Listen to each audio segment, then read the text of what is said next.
मैं विनोद शुक्ला, ASC पाठशाला Lakshmi cold storage Patna से।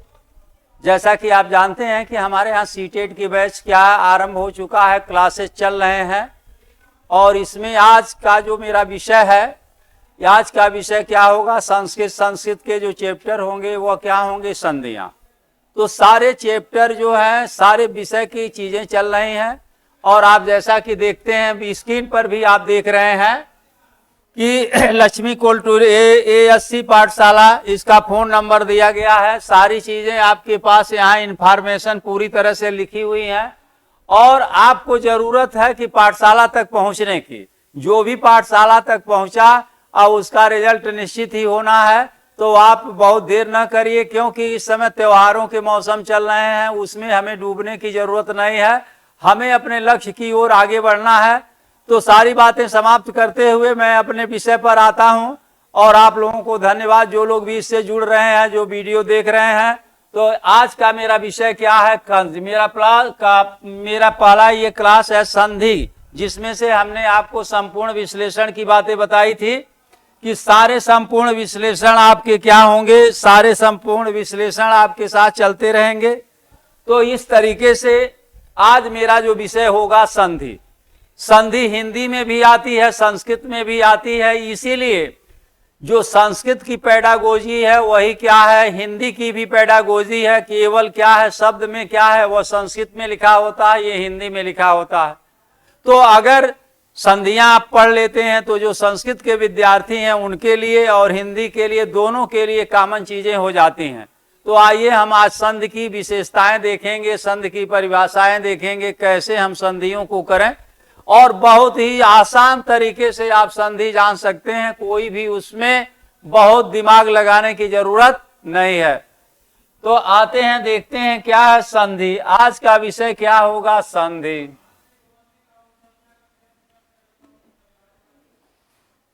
अब आप देखें, संधि का ही हम विच्छेद कर देते हैं तो क्या होता है, समधन धी। क्या हो जाता है, समधन धी इक्वल क्या होती है, संधि। अब जिस चीज को हम पढ़ रहे हैं, पहले तो हमें उनकी सम माने समान। अगर हम क्या लिखते हैं, सम माने क्या होता है, समान, समधन धी संधि। इसके बाद हमें संधि की परिभाषाएं की थोड़ी सी जरूरत होगी। आप देख लें, संधि की परिभाषा क्या होगी, संधि की परिभाषा।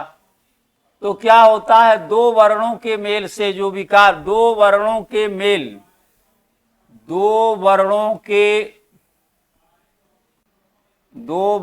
के मेल से जब कोई परिवर्तन होता है, जब कोई परिवर्तन होता है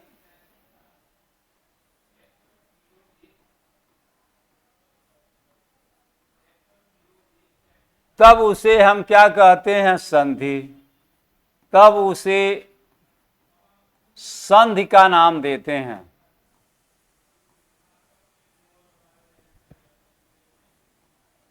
संधि का नाम देते हैं या संधि कहते हैं, सेंस वही होगा, बातें आपको समझने।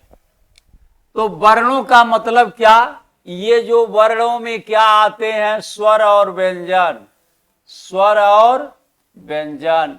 आप इसका स्पष्टीकरण जानो कि सब स्वर और व्यंजन माने जब दो वर्णों के मेल होते हैं, मेल से कोई विकार, बार बार कहीं लिखा रहता है कि विकार, तो विकार का मतलब क्या होता है, यहां परिवर्तन। अगर दो वर्ण आपस में मिलते हैं तो मिलने के बाद अगर कोई परिवर्तन आपको होता है तो उसे हम क्या कहते हैं, संधि। अब आपको हमें जानना है कि संधियों के प्रकार। दूसरा हमारा पॉइंट होगा संधि के प्रकार। संधि के प्रकार, संधि के प्रकार क्या है, तीन है। कॉमन रूप से जो लोग बच्चे पढ़ते हैं सबको जानकारी धीरे धीरे हो चुकी है, जिसको नहीं है वह पूरी जानकारी कर सकते हैं। पहला होता है स्वर संधि, क्या होती है? स्वर संधि। दूसरा होता है व्यंजन संधि। तीसरी संधि आती है विसर्ग संधि। क्या आती है? विसर्ग संधि। ये 3 प्रकार की संधियां हैं चैप्टर में। संधियां 3 ही प्रकार की होती हैं, चाहे संस्कृत हो चाहे हिंदी हो। ये संधियां संस्कृत की ही चीजें हैं, हिंदी की नहीं है। यह संस्कृत की ही विषय है। संधि क्या है? संस्कृत का विषय है, तो इसलिए दिया गया संधियां 3 प्रकार की होती हैं, स्वर संधि, व्यंजन संधि, विसर्ग संधि। अब हम केवल संधि का विश्लेषण समझेंगे। केवल संधि का विश्लेषण देखिए, केवल संधि का विश्लेषण, केवल संधि का विश्लेषण।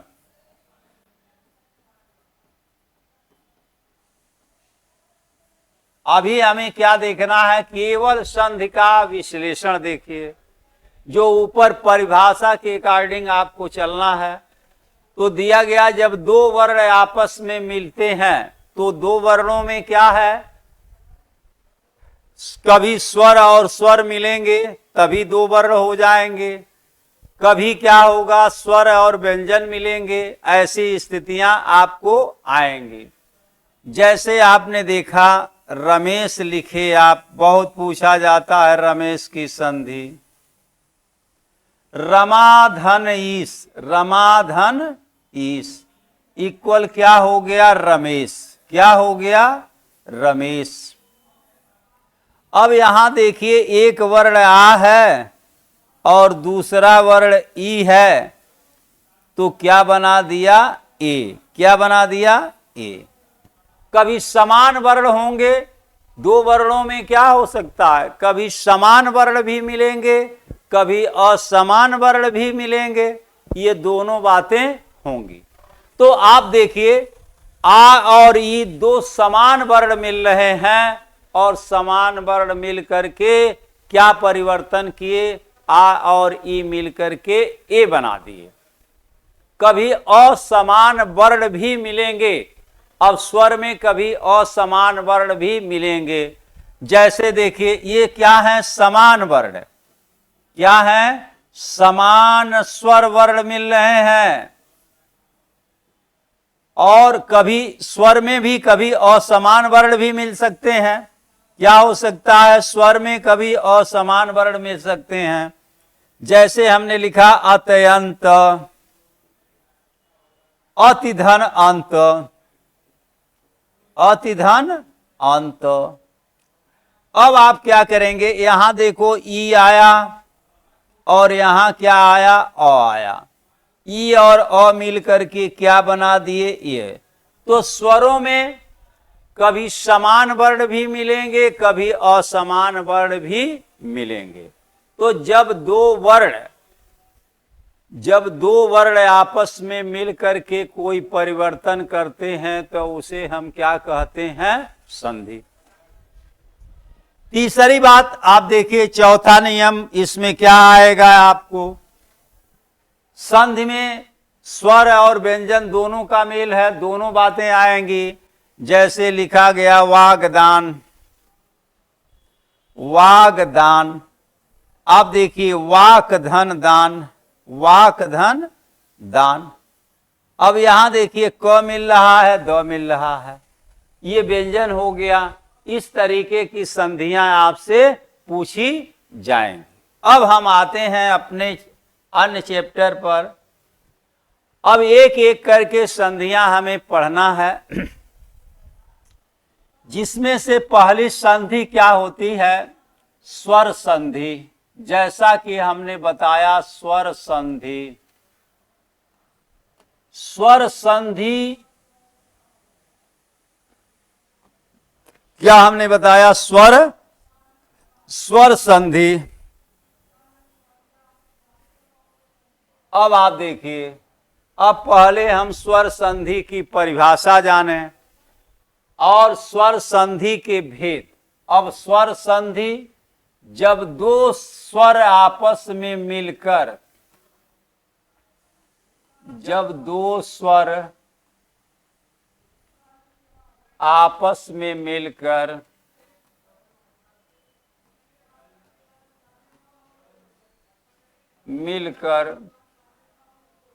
जब दो स्वर आपस में मिलकर कोई परिवर्तन करते हैं,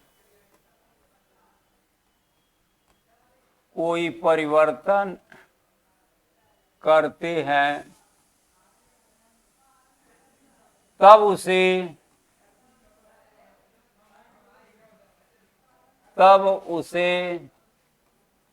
स्वर संधि कहते हैं।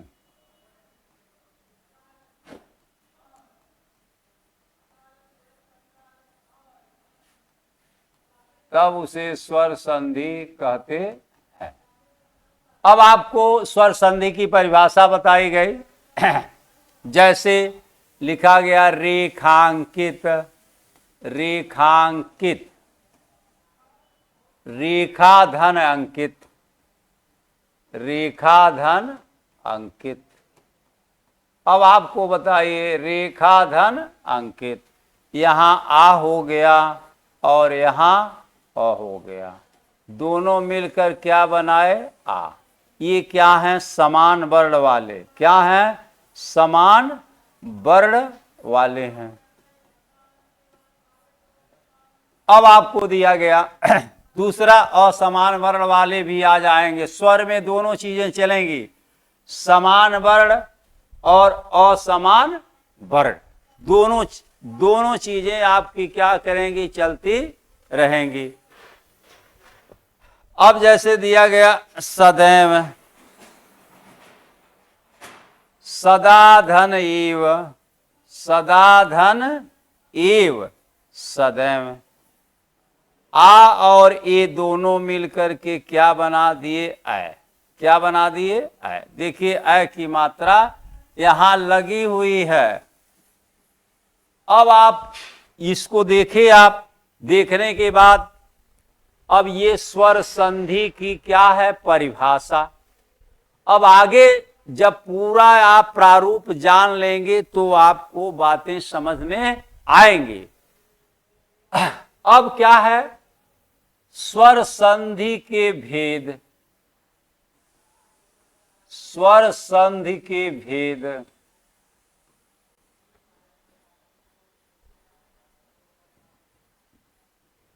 नंबर 1 क्या है? दीर्घ स्वर संधि, दीर्घ स्वर संधि। इसके बाद दिया गया गुण स्वर संधि,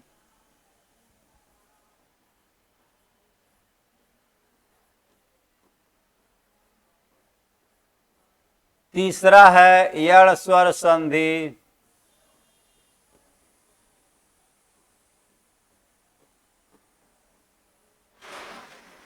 चौथा हो गया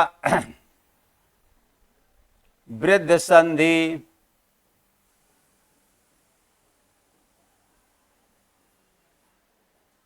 पांचवा क्या हुआ? अयादि स्वर संधि, अयादि स्वर संधि। एंग पदांता रूप, एंग पदांता दति, एंग पदांता दति, एंग पर रूपम, एंग पर रूपम।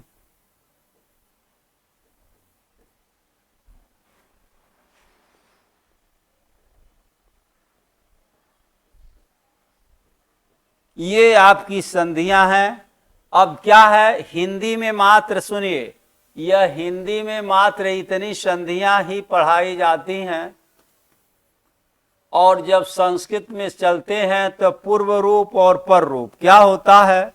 संस्कृत में जब चलते हैं तो यहाँ क्या हो जाता है? थोड़ा सा इसका स्तर बढ़ जाता है।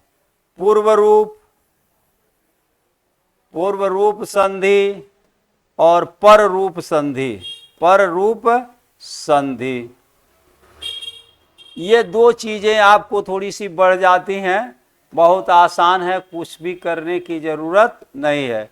जिसका सूत्र हमने लिख दिया है, एक पदांता दति एक पर रूपम।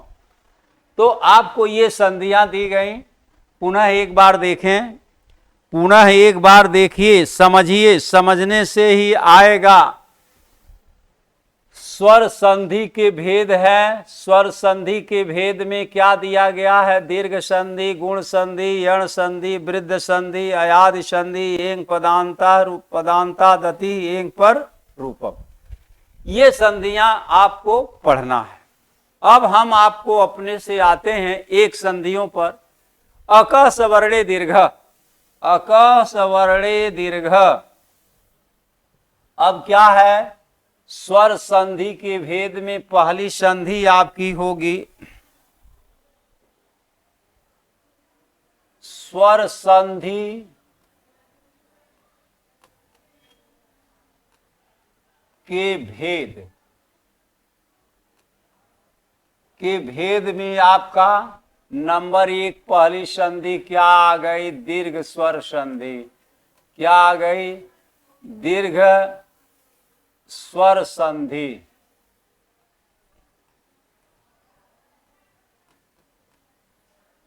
दीर्घ स्वर संधि। अब इसकी परिभाषा क्या है? सूत्र है अक सवर्णे दीर्घ, अक सवर्णे दीर्घ।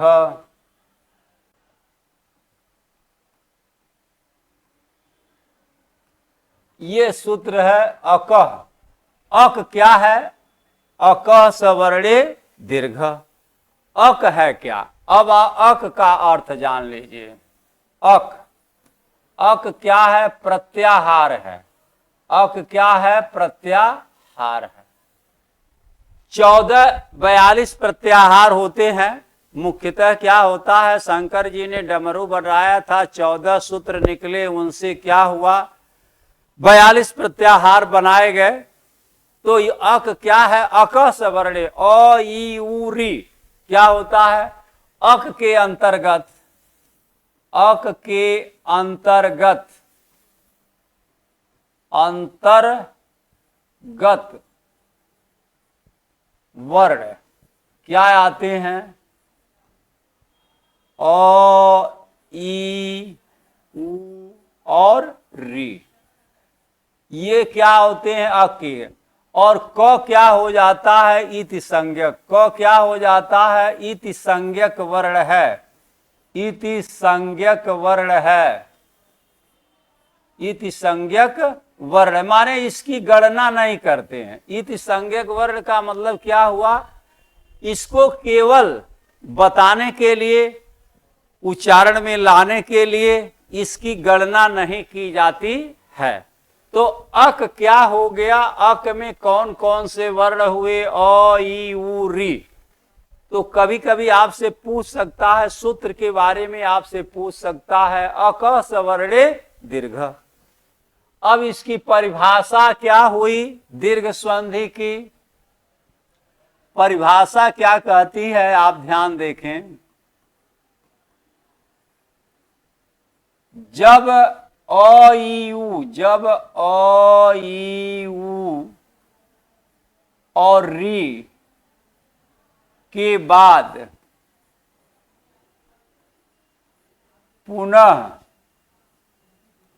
अ ई उ री, अ ई उ री आते हैं, तब दोनों मिलकर, तब दोनों मिलकर दीर्घ हो जाते हैं, दीर्घ हो जाते हैं।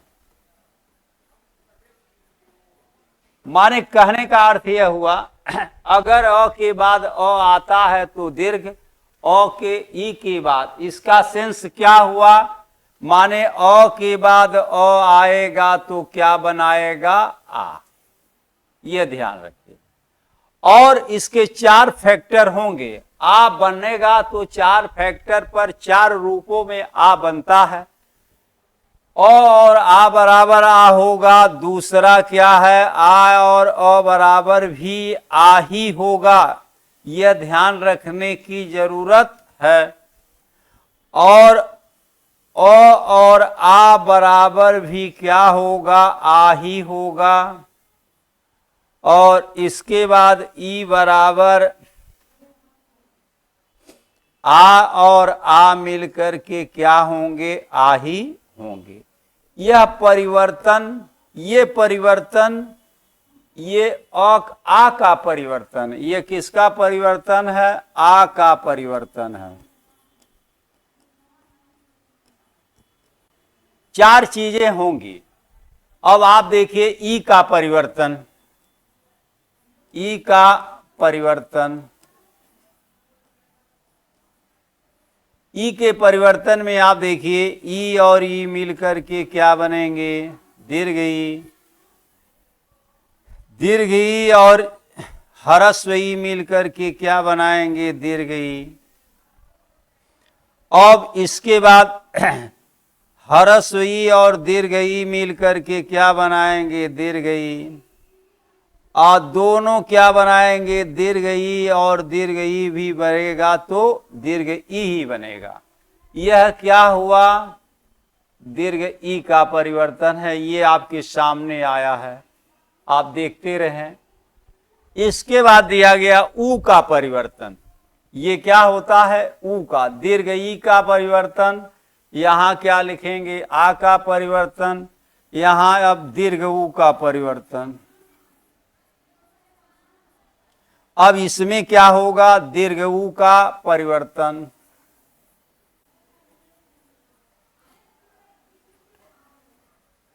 दीर्घ ऊ का परिवर्तन। तो आप देखेंगे अब यहां ऊ और ऊ मिलकर के क्या बनाएंगे, दीर्घ ऊ। दीर्घ ऊ और ऊ मिलकर के क्या बनाएंगे, दीर्घ ऊ। और यहां ऊ और ऊ मिलकर के क्या बनाएंगे, दीर्घ ऊ। और यहां पर ह्रस्व ऊ और दीर्घ ऊ मिलकर के क्या बनाएंगे, दीर्घ ऊ। ये ऊ का परिवर्तन हो गया। अब इसके बाद री का परिवर्तन आता है। क्या, दीर्घ री ऐसे लिखते हैं, दीर्घ री का परिवर्तन, दीर्घ री का परिवर्तन। तो दीर्घ री के परिवर्तन में क्या होगा, री और री मिलकर के क्या बनाएंगे, दीर्घ री। और यहां री और री मिलकर के भी क्या बना सकते हैं, दीर्घ री। अच्छा, यहां ह्रस्व री और दीर्घ री और ह्रस्व री मिलकर के क्या बनाएंगे, री। सबको क्या है, 4 आपको दिया गया। अब यहां आपको ह्रस्व री और दीर्घ री मिलकर के क्या बनाएंगे, दीर्घ री। वैसे आप जाने री से कम शब्द बनते हैं, क्योंकि री क्या होता है, अशुभ अक्षरों में माना जाता है। देववाचक शब्दों में री का प्रयोग नहीं, देववाचक शब्दों के लिए री का प्रयोग हम कर सकते हैं। तो कहने का मतलब ये दिया गया, ये 4 परिवर्तन आपको दीर्घ में दिखाई देंगे। दूसरी बात, अब आपको हम आते हैं दीर्घ स्वर संधि में। दीर्घ स्वर वर्ण कौन कौन है, आ है, ई है, ऊ है और क्या है, री है। ये 4 दीर्घ स्वर वर्ण हैं। अगर आपसे पूछा जा कि दीर्घ स्वर वर्ण कितने होते हैं, तो हिंदी में 3 होते हैं, संस्कृत में कितने होते हैं, 4। तो ये संस्कृत में क्या होता है, संस्कृत में 4 वर्ण होते हैं। संस्कृत में दीर्घ स्वरों की संख्या, दीर्घ स्वरों की संख्या क्या होती है? 4। हिंदी में अगर दूसरी चीजें दोनों आप देखो, हिंदी में दीर्घ स्वरों की संख्या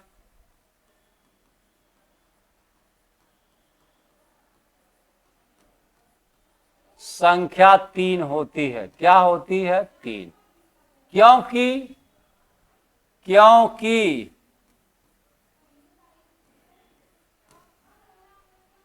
री जो होता है, री, क्योंकि री संस्कृत का वर्ण है, संस्कृत का वर्ण है।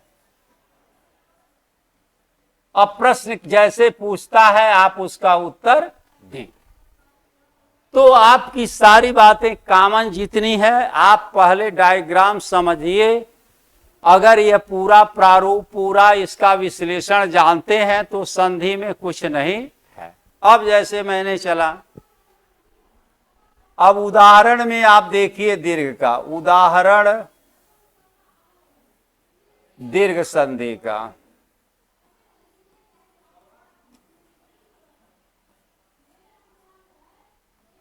बहुत पढ़ाया भी जाता है, आपको सारी चीजें बताई भी जाती हैं। साधारण शब्दों में आप लेते हैं, दीर्घ के तमाम शब्द आते हैं आपको दीर्घ संधियों में। जैसे आपने आ का लिया, विद्यालय, विद्या धन आलय, विद्या धन आलय। अब आप देखिए यहां आ हुआ, यहां आ हुआ, क्या बना? आ। हमको ये देखना है, अगर किसी शब्द में कोई भी शब्द लिखा हुआ है और आ की मात्रा लगी हुई है, तो हम एक अनुमान, एक आकलन कर सकते हैं कि यह कौन सी संधि होगी, दीर्घ संधि होगी। लेकिन हम तब तक सही नहीं करेंगे जब तक उसे अपने सिद्धांत पर तौल नहीं लेंगे। लेकिन 99% की गारंटी होगी कि वह कौन सी संधि होना चाहिए, दीर्घ संधि। तो अब हमारा जो सिद्धांत या सूत्र कहता है कि विद्या धन आलय, इसमें आ आया, इसमें आ आया, यह क्या है? सैद्धांतिक सूत्र है, सिद्धांत। ये क्या है? सिद्धांत। अगर सिद्धांत पर खरा उतरा तो हम जान जाएंगे ये हमारा क्या है? सिद्धांत। तो इस सिद्धांत पर उसने खरा हुआ तो हम लिख देंगे क्या है? विद्यालय। जब भी किसी भी शब्द में आ की मात्रा होती है तो प्रायः वह कौन सी संधि होती है? दीर्घ संधि।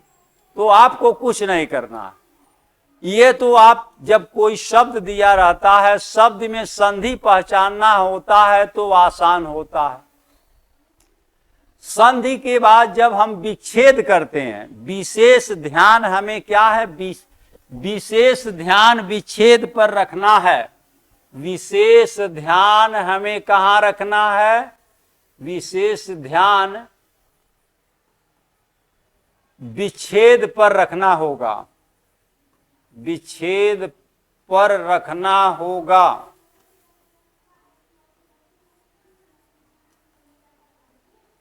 विशेष ध्यान हमें कहां रखना होगा? विच्छेद पर रखना होगा। क्योंकि जब भी संस्कृत के शब्द होते हैं, प्रायः दोनों शब्द तत्सम ही होते हैं। क्या होते हैं? प्रायः दोनों शब्द ही क्या होते हैं? तत्सम ही होते हैं। और जो भी विच्छेद बनेंगे, दोनों शब्द सार्थक शब्द होने चाहिए। क्या होना चाहिए? ध्यान क्या रखना होगा कि दोनों शब्द सार्थक हों। विच्छेद करते समय ये ध्यान रखना होगा कि दोनों शब्दों क्या हों? सार्थक हों। अब विद्या सार्थक शब्द है, आलय सार्थक शब्द है। ये क्या है? सार्थक शब्द। ये क्या है? सार्थक। यह है सार्थक शब्द। आप यह ध्यान रखेंगे, जब हम विच्छेद करेंगे तो विच्छेद करते समय इस बात का ध्यान रखना होता है कि क्या हम जो दोनों शब्दों को अलग कर रहे हैं, क्या उन शब्दों का सही अर्थ है कि नहीं है। अब विद धन आलय कर दिए। अगर हमने विद धन आलय, सपोर्ट दैट, आप देखें, अगर हमने विद धन आलय कर दिया तो अब यहां क्या है? आलय है, विद कोई शब्द नहीं है इसके अकॉर्डिंग, इसलिए यह हमारा सिद्धांत क्या हो गया? गलत हो गया। तो हमको हमेशा ये ध्यान रखना होगा कि कहने का मतलब यह है कि आप सार्थक शब्द, दूसरी चीज, प्रायः दोनों पद तत्सम होते हैं, तत्सम होते हैं। ये ध्यान रखने की जरूरत हमें पड़ती है। अगर इस चीज को आप ध्यान में रखेंगे तो आपको संधियां आ जाएंगे। अब जैसे दूसरा हमारा फैक्टर हुआ ई, क्या हुआ? ई। जैसे लिखा गया कविंद्र। अब कविंद्र में दीर्घ ई लगा हुआ है, हम जान गए कि कौन सी संधि है? दीर्घ स्वर संधि। अब जब हम विच्छेद करेंगे तो मात्राओं का ध्यान, क्या? मात्रा का ध्यान, क्या? मात्रा का ध्यान अवश्य रखें, मात्रा का ध्यान। अब कविंद्र में लिखा गया, अब कवि कैसे लिखा जाता है? कवि ऐसे लिखा जाता है। इंद्र कैसे लिखा जाता है? ऐसे लिखा जाता है। अब यहां देखिए ई और यहां ई क्या बता दिए? दीर्घ ई। ये क्या हो गया? कविंद्र। अब आपको आइए, जैसे लिखा गया भानुदय, भानुदय। अब इसमें क्या है? हम लिखेंगे भानुधन उदय, जिसके बाद हम क्या लिखेंगे? ऊ, और ऊ क्या हो गया? दीर्घ ऊ। ये एक चीज ध्यान रखना है। ये अब इसमें क्या है? Minor mistake. आपने भानु लिखा तो ह्रस्व ऊ की मात्राएं लगाए, और जब भानुदय साथ में लिखे तो क्या लगा दिए? दीर्घ की। दोनों के शब्दों के प्रोनाउंसिएशन में, उच्चारण में डिफरेंस है। आप कहते हैं भानु, आज जब आप बोले भानु, कोई दबाव नहीं, कोई बलाघात नहीं पड़ रहा है वर्ण पर, तो आपने लिखा भानु। आज जब बलाघात पड़ेंगे भानुदय, जब आप सही उसका उच्चारण करेंगे तो क्या होगा? भानुदय। तो न पर हमको क्या करना है? न वर्ण पर दीर्घ ऊ की मात्रा का बलाघात पड़ रहा है, इसलिए यहां क्या लिख देंगे हम? दीर्घ ऊ। तो ये ध्यान रखना होगा। अब जैसे आपने सीधे लिख दिया यहां भानुधन उदय, तो गलत हो गया। अब इस चीज को आपको क्या करना है? ध्यान रखना है। यही सब बारीकियां क्या करना है? आने के लिए सारी चीजें आ जाएंगी। संधि आई, सही बारीकियां उसके पकड़े नहीं, तो फिर एक नंबर से क्या हुआ? रिजल्ट रुक गया। तो ऐसे इन सब बातों को पहले आप ध्यान पूर्वक देख लें इस वीडियो में पूरी तरह से। इसके बाद ऐसा हो नहीं सकता है कि आपको संधियां न आवे। ये दीर्घ हुआ। इसके बाद आपको री में आइए, दीर्घ री।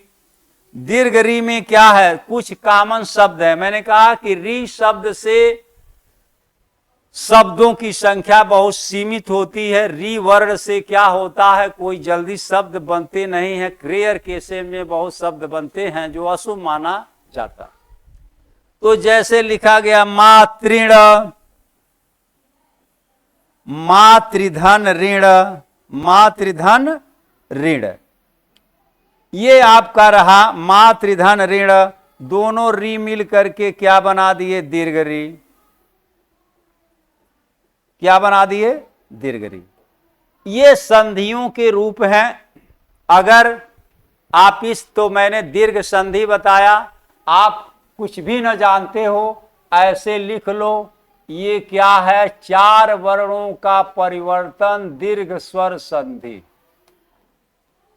दीर्घ स्वर संधि। ये चीजें आपको ध्यान में रखनी है। तो आप अपने सामने स्वर लिख लें, स्वर में भेद कर लें कि कौन कौन से स्वर दीर्घ में आते हैं, कौन कौन से स्वर गुण में आएंगे, कौन कौन से स्वर क्या होते हैं यड़ में आएंगे, कौन वृद्धि में आएंगे। ये सारी बातें आपको क्या की जाएंगी, लिख दी जाएंगी। तो इस तरीके की ये चीजें आप क्या करें, आज के डेट में आपको मैंने संधियां पढ़ा दिया, और संधियों के बाद हम आपको क्या है, संस्कृत की पैडागोजी लेकर के कल हम आपके सामने उपस्थित होंगे। और इस पैडागोजी में आप देखेंगे कि संस्कृत की पैडागोजी हम कैसे करते हैं। संस्कृत के जो पैडागोजी हैं, जो सिद्धांत दिए गए हैं, उन सिद्धांतों पर हम तुषारपात करेंगे और आप उसको बेहतरीन ढंग से समझने की कोशिश करिए। तो आज की बातें आज मैं यहीं समाप्त करता हूं, और पुनः मैं आपसे आग्रह करता हूं कि एक बार क्लास को जरूर आप आकर के देखें कि क्लास में क्या अहमियत है, क्या चीजें पढ़ाई जाती हैं। पूरा जज करके पूरी क्लास का आप क्या करें, अवलोकन करें। सूक्ष्म अवलोकन करने के बाद ही इस संस्थान की ओर मुखातिब हों। धन्यवाद।